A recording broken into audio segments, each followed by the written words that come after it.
நமஸ்தே ஸ்ரீ அம்மா, பகவான் சரணம். என் பெயர் ஜெகந்நாதன். நான் பேங்க் ஆஃப் பரோடாவில் பணிபுரிந்து ஓய்வு பெற்றவன். என் மனைவி விஜயலட்சுமி அதே வங்கியின் கோலாப்பூர் கிளையில் உதவி பொது மேலாளராக பணியாற்றினார். சுமார் 3 ஆண்டுகளாக தனது அலுவலகப் பொறுப்புகள் காரணமாக அவர் குடும்பத்தை விட்டு பிரிந்து வசித்து வந்தார். அப்போது அவர் மிகுந்த பணி அழுத்தத்திற்கு ஆளானார். காலப்போக்கில் அவரது உடல்நிலை மோசமடையத் தொடங்கியது. ஆகஸ்ட் 2025இல் அவருக்கு திடீரென கடுமையான மூச்சுத்திணறல் ஏற்பட்டது. அதனால் அவர் மருத்துவமனையில் அனுமதிக்கப்பட வேண்டிய சூழல் உருவானது.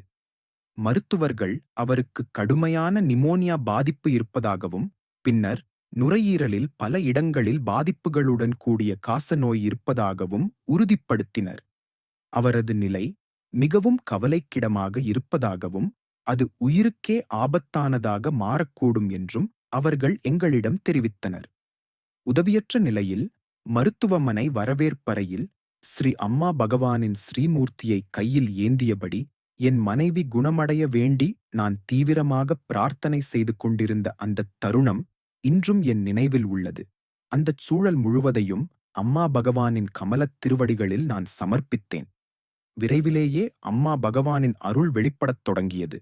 அம்மா பகவானின் பக்தையான மூத்த மருத்துவர் டாக்டர் ஜெயலட்சுமி குட்டி நான் வைத்திருந்த ஸ்ரீமூர்த்தியை பார்த்துவிட்டு உடனடியாக எங்களுடன் தொடர்பு கொண்டார்.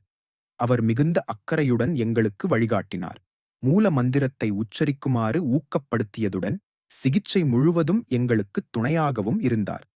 அடுத்ததாக மற்றொரு அற்புதம் நிகழ்ந்தது. பொதுவாக நீண்ட செயல்முறையைக் கொண்ட 6 மாத கால காசநோய் சிகிச்சைக்கான ஏற்பாடுகள் அனைத்தும் அப்பல்லோ மருத்துவமனை மூலமாகவே நேரடியாகச் செய்து தரப்பட்டன. மருந்துகள் இலவசமாக வழங்கப்பட்டன. மேலும் மருத்துவமனைச் செலவில் சுமார் 80% மருத்துவக் காப்பீடு மூலம் ஈடு செய்யப்பட்டது. மெல்ல மெல்ல என் மனைவி சிகிச்சைக்குச் சிறப்பாக ஒத்துழைக்கத் தொடங்கினார். 21 மே 2026 அன்று எடுக்கப்பட்ட தொடர் மருத்துவப் பரிசோதனை அறிக்கைகள் மற்றும் மார்பக எக்ஸ்ரே படங்கள் மூலம் நுரையீரலில் பாதிப்புகள் ஏதுமில்லை என்பதும் காசநோய் பாதிப்பு இல்லை என்பதும் உறுதிப்படுத்தப்பட்டன. உயிருக்கே ஆபத்தான நிலையிலிருந்து அவர் முழுமையாக குணமடைந்தார். இன்று திரும்பிப் பார்க்கும்போது ஒவ்வொரு கட்டத்திலும் அம்மா பகவானின் அருட்கரம் இருப்பதை என்னால் தெளிவாக உணர முடிகிறது. மருத்துவமனை வரவேற்பறையில் நான் செய்த அந்தச் சரணாகதி பிரார்த்தனை முதல் டாக்டர் ஜெயலட்சுமி குட்டியுடனான தொடர்பு, வெற்றிகரமான சிகிச்சை மற்றும் என் மனைவியின் முழுமையான குணமடைதல் வரை அனைத்தும் அவர்கள் அருளால் நிகழ்ந்தன. மிகுந்த நன்றியுணர்வுடன் இந்த அற்புத அனுபவத்தை ஸ்ரீ அம்மா பகவானின் கமலப்பொற் பாதங்களில் சமர்ப்பிக்கிறேன். ஸ்ரீ அம்மா பகவானுக்கு கோடி கோடி நமஸ்காரங்கள்.